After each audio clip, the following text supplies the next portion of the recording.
এই পৃথিবীতে আমি আল্লাহ পাক যা কিছু তৈরি করলাম, সৃষ্টি করলাম, বানালাম, সকলেরই মৃত্যুর স্বাদ গ্রহণ করতে হবে। আল্লাহ পাক বলেন, কুল্লু নাফসিন যায়িকাতুল মাউত ওয়া ইন্নামা তুওয়াফাউনা উজুরাকুম ইয়াউমাল কিয়ামাহ। আল্লাহ পাক বলেন, এই পৃথিবীতে যা কিছু সৃষ্টি আমি আল্লাহ করেছি সকলের মৃত্যুর স্বাদ গ্রহণ করতে হবে এবং আল্লাহ রাব্বুল আলামিনের দরবারে সবাই উপস্থিত হতে হবে। আর ওই উপস্থিতির দিন আমি আল্লাহ রাব্বুল আলামিন তাদেরকে আজরান প্রতিদান দান করব। সুবহানাল্লাহ। এই পৃথিবীতে আল্লাহ যা তৈরি করছেন সকলেরই মৃত্যুর স্বাদ গ্রহণ করতে হবে, ভালো এবং মন্দ, এই দুইটার প্রতিদান দেবেন। তার নাম কি? সবাই বলুন, তার নাম কি? আল্লাহ এই প্রতিদান দেবে, ভালো এবং মন্দের প্রতিদান আল্লাহ দেবেন। সুতরাং মানুষ সৃষ্টি হয়েছে, মরবে, তাতে কোনো কি নাই, সন্দেহ নাই, সন্দেহ নাই। সম্মানিত সুদীপ, এই পৃথিবীর মানুষ অহংকার যত করুক না কেন, তাকব্বুরি যত করুক না কেন, মৃত্যু তাকে পাকড়াও করবেই করবে, মৃত্যু তারে ধরবে। এই পৃথিবীতে রাজা বাদশা কেউ থাকতে পারে নাই।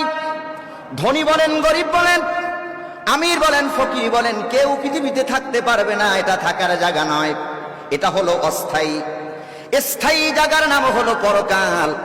আল্লাহ পাক সুন্দর করে বলেন, কুল ইন্নাল মাউতাল্লাযী তাফিররুনা মিনহু ফাইন্নাহু মুলাকীকুম।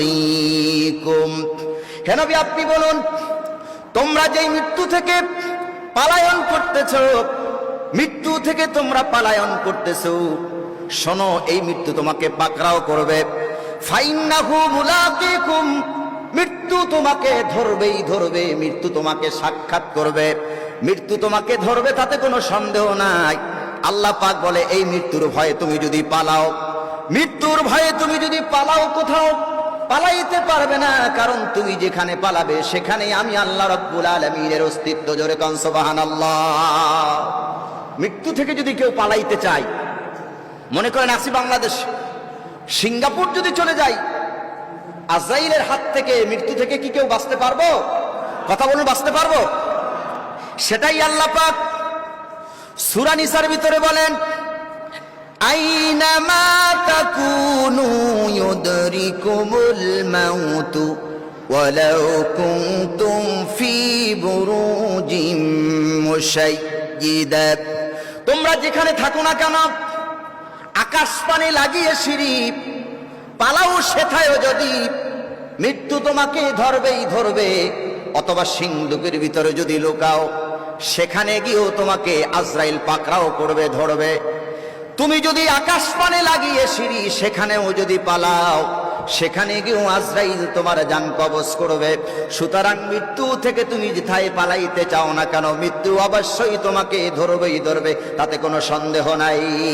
আছে নাকি? আমি আজকে বাংলাদেশে আছি, মৃত্যুর ভয়ে যদি অস্ট্রেলিয়া গিয়ে পালাই, সেখানে আজরাইল ধরতে পারবে না? কতক্ষণ পারবে কিনা? পারবে। সুতরাং এই পৃথিবীতে যা কিছু আল্লাহ তৈরি করছেন সব কিছু শেষ হয়ে যাবেন, সবার মৃত্যু হবে, এই পৃথিবীর উপরে পরিসমাপ্তি ঘটবে। থাকবেন একজন, তিনি কে? কতক্ষণ থাকবে? কে? হালাকানি সুলতানিয়া। লক্ষ্য করুন, এই পৃথিবীর যত অহংকারী ছিল, ধন সম্পদ কোনো কাজে আসবে না। একদিন সব শেষ হয়ে যাবে, যখন এই দুই চোখ আপনার আবার বন্ধ হয়ে যাবে, প্রাণ পাখি যেদিন উড়ে যাবে। এত নাম আমার, এত সুনাম, এত অহংকার, এত তাকব্বরি, চোখ বন্ধ হওয়ার সাথে সাথে মসজিদের মাইক থেকে একটা এলান হবে, মৃত্যু লাশ। কি হবে? মৃত্যু লাশ। শুধু লক্ষ্য করুন, এই পৃথিবীতে থাকার জায়গা নয়, সকলের একদিন চলে যেতে হবে, সকলের মরতে হবে।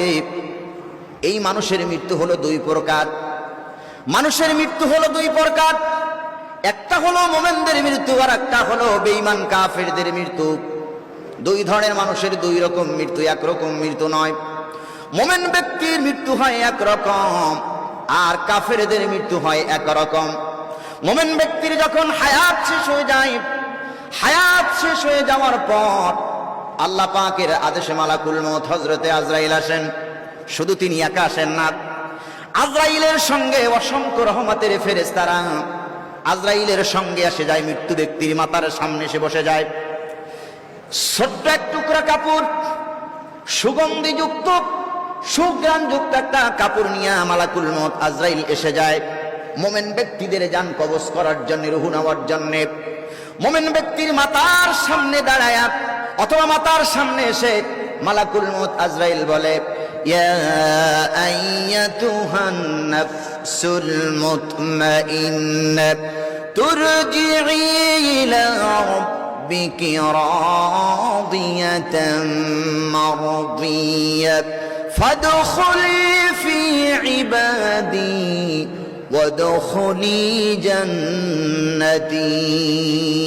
মুমিন ব্যক্তির মাথার সামনে এসে বলেন, ইয়া আইয়াতুহান নাফসুল মুতমাইন্না, হে পরিশুদ্ধ আত্মা, পূত পবিত্র আত্মা, তুমি তোমার রবের সন্তুষ্টির জন্য আল্লাহর দিকে বেরিয়ে আসো। সুবহানাল্লাহ বলেন। এটা কাদের আত্মা? মুমিন ব্যক্তিদের আত্মা। এটা কিভাবে কবজ হয় লক্ষ্য করুন। আল্লাহ নবী বলেন, মুমিন ব্যক্তিদের আত্মা বা রূহ কেমন করে কবজ হয়? হুজুর বলেন, আল্লাহ নবী বলেন, ছোট্ট শিশু মায়ের স্তনের দুধ পান করতে করতে যেমন ঘুমায়া যায়, মুমিন ব্যক্তির যখন আজরাইল জান কবজ করতে আসে, যখন রূহকে বলে বেরিয়ে আসো, আল্লাহর হুকুমে রূহটা বেরিয়ে যায়। ছোট্ট দুগ্ধ পুষ্প শিশু যেমন মায়ের কোলে ঘুমায়া যায়, মুমিন ব্যক্তি ঠিক ওই রকম করে ঘুমিয়া দুনিয়া থেকে বিদায় হয়ে যায়। সুবহানাল্লাহ বলেন। আমরা এই মৃত্যু চাই কিনা? কতক্ষণ এই মৃত্যু চাই কিনা? আল্লাহ আমাদের মুমিনদের মৃত্যু দান করুক। সবাই বলি আমিন, আরো জোরে বলি আমিন। বৎকারের মৃত্যু কেমন হয়? আল্লাহ নবী বলেন, বৎকারের যখন মৃত্যুর সময় হয়ে যায়, বিছানায় প্রস্রাব পায়খানা করে দেয়, নানান অসুবিধার ভিতরে ভোগে, চক্ষু বড় হয়ে যায়, জিহ্বাটা বেরিয়ে যায়, মালাকুল মউত আজরাইল বৎকারের মৃত্যুর রূহ কবজ করার সময় তার বুকের উপরে চড়ে বসে, এমন জোরে তার রূহটাকে টেন দিয়ে বের করে, ভয়ে প্রস্রাব পায়খানা করে দেয়, চক্ষুগুলো বড় হয়ে যায়, জিহ্বাটা বের হয়ে যায়। আল্লাহ নবী বলেন, অনেক কষ্ট দিয়া মালাকুল মউত বৎকারের জানকে কবজ করে কাপড়ের ভিতরে নিয়ে চলে যায়। মুমিনের মৃত্যু আর কাফের মৃত্যু সমান নয়। মুমিন ব্যক্তির জান কবজ হয় শান্তিতে, আর কাফের মুশরিক আর যারা আল্লাহ মানে না, পরকালকে বিশ্বাস করে না, তাদের জান কবজ হয় অনেক কষ্ট দিয়া। মুরগি কাটা অথবা কবুতর জবাই দিলে, মুরগি জবাই করার পরে যেমন ছটফট করে, কোন বৎকারের রূহ কবজ করার স্নে তার থেকেও বেশি ছটফট করে। জোরে কন নাউজুবিল্লাহ। মুমিনের মৃত্যু আর কাফেরদের মৃত্যু কি সমান? কথা বলুন, সমান।